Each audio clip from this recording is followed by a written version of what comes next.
बिस्मिल्लाहिर्रहमानिर्रहीम। बाद अहबाब ने एक सवाल किया तो मैंने कहा इसी तरीके से उसका जवाब अर्ज कर दूं कि इब्नुल जौज़ी और इब्नु क़य्यिमुल जौज़िया, ये इसमें क्या फ़र्क है? यानी इमाम इब्नुल जौज़ी को जो इब्नुल जौज़ी कहा जाता है वो, और जो इब्ने क़य्यिम को अल जौज़िया कहा जाता है, क्या ये निस्बत एक ही है या ये निस्बतें मुख्तलिफ हैं? तो इस चीज़ को हम थोड़ा समझने की कोशिश करेंगे। यहाँ पर ये बात याद रखें, मारूफ इमाम इमाम इब्नुल जौज़ी रहमहुल्लाह वो और यहाँ पर अल जौज़िया, ये दोनों बिल्कुल मुख्तलिफ चीज़ें हैं, टोटली डिफरेंट है दोनों। जो इब्नुल जौज़ी है ये असल में इमाम इब्न जौज़ी रहमहुल्लाह, उन पर हमारा बयान भी इंशाअल्लाह आएगा। इमाम इब्नुल जौज़ी रहमहुल्लाह के अबौजदाद में एक शख्सियत थी जिनका नाम जाफ़र था। उनका बुनियादी तौर पर जो ताल्लुक़ की वजह से वो जो अलजौज़ मोहल्ला था बगदाद का, उसके साथ ताल्लुक़ की वजह से उनको अलजौज़ी कहा जाता था। तो उसी ख़ानदान की तरफ निस्बत करते हुए इमाम इब्नुल जौज़ी को भी इब्नुल जौज़ी कहा जाता है, अल जौज़ी नहीं बल्कि इब्नुल जौज़ी। इब्नुल जौज़ी से भी यही मालूम होता है कि वो उनके ख़ानदान में जिनका नाम जाफ़र था वो अपने आप को जौज़ी कहलवाते थे, तो उनकी तरफ निस्बत करते हुए इब्नुल जौज़ी कहा जाता है। तो बुनियादी तौर पर ये निस्बत बगदाद के एक मोहल्ला की तरफ है।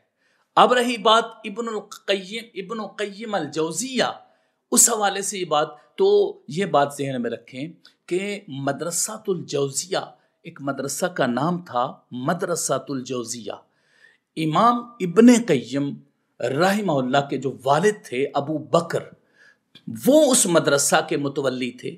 उनके पास पूरे मदरसा का निज़ाम था जिसका नाम था मदरसा अल मदरसातुल जौज़िया। उसके और जो उस वक़्त मुतवल्ली होता था, या उमूमी तौर पर भी जो ये इस्तिलाह इस्तेमाल होती है, उसको क़य्यिम कहते हैं।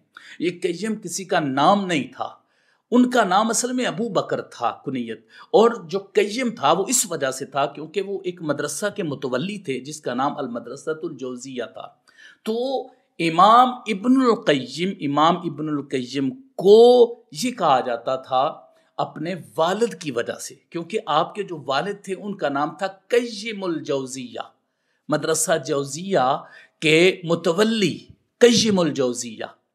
तो अब उनके वालिद को क़य्यिमुल जौज़िया कहा जाता था, तो इनको इब्नु क़य्यिमुल जौज़िया कहा जाता है, अपने वालिद की तरफ निस्बत करते हुए, क्योंकि वो मारूफ हो चुके थे उस मदरसा के मुतवल्ली होने की वजह से।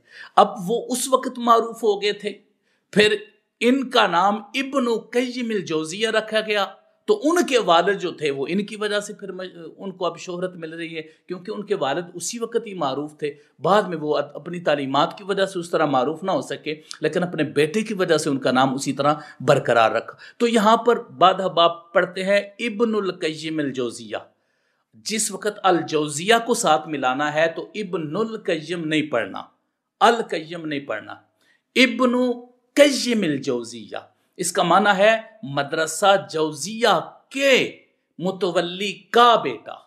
तो ये फिर जो चूंकि मुज़ाफ की शुरू में अलिफ लाम नहीं आता, अगर सिर्फ अल जौज़िया को हटा दें तो फिर इब्नुल क़य्यिम पढ़ सकते हैं, क्योंकि फिर वो जो उसकी इजाफत होगी क़य्यिम की अल जौज़िया की तरफ, तो उसके शुरू में फिर अलिफ लाम लाकर ये बता दिया जा सकता है कि यहाँ पर क़य्यिम के आगे भी कोई वजह मौजूद है। तो असल लफ्ज़ होगा इब्नु क़य्यिम अल जौज़िया। अब दोनों में हमने ये फ़र्क समझा कि अल जौज़ी जो है इब्नुल जौज़ी वो बगदाद का महल्ला है, और जो इब्नु क़य्यिम अल जौज़िया है ये मदरसा का नाम था, और उस मदरसा के मुतवल्ली आपके वालिद थे जिसकी वजह से उनको क़य्यिमुल जौज़िया कहा जाता था। तो क़य्यिमुल जौज़िया के आप चूँकि बेटे थे तो इसलिए आपको इब्नु क़य्यिमुल जौज़िया कहा जाता है। तो ये है इब्नुल जौज़ी और इब्नु क़य्यिमुल जौज़िया का फ़र्क।